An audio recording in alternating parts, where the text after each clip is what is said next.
I bring you greetings from the spiritual leader of this great church, the person of Apostle Dr. W. Omorige JP, FCIPDM, who is not here presently, but his thoughts and his feelings concerning this all-important program is penned down in few lines. Please, I would like to crave your indulgence as I read. All protocol duly observed. Today, my heart is filled with joy unspeakable. I behold the sea of heads that have converged in a glass house in humble adoration to render celestial rhythm to our praise personified God. Although this is not a night for many speakings or for exhibition of oratorial prowess, but a season of lyrical adoration and holy gyration, I certainly will not lose sight of that. Let me hurriedly seize this opportunity to salute the ingenuity and rugged determination of the National Music Minister, Apostle Dr. Kenneth Osanebi JP, the National Music Director, Elder Ben Okwere, and all the Encounter crew. I pray that your shadows will never grow less in Jesus' name.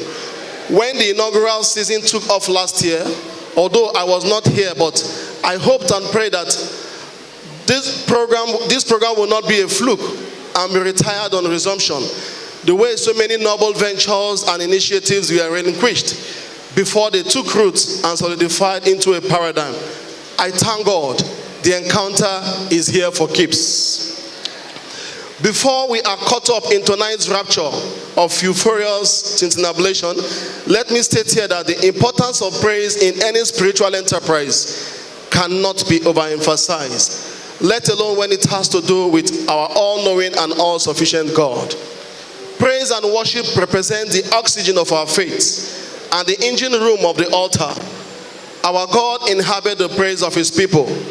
The songwriter declared that angels help us to adore him, ye beholding face to face. Tonight, angels will not help us out, because he has called us out of outer darkness into his marvelous light just to show forth his praise. Praise creates an access that will produce excess. With our voice, we can get divine invoice. The only tabernacle that God desired to be rebuilt was the tabernacle of David. This highlights the power of praise and worship.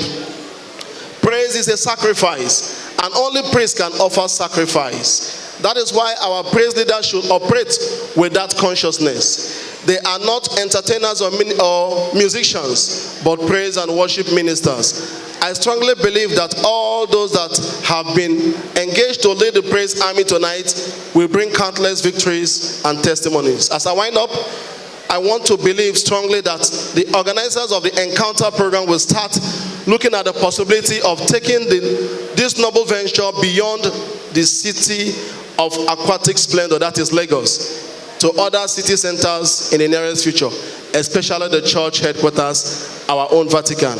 Remain blessed and get ready for an encounter tonight. You are blessed in Jesus' mighty name.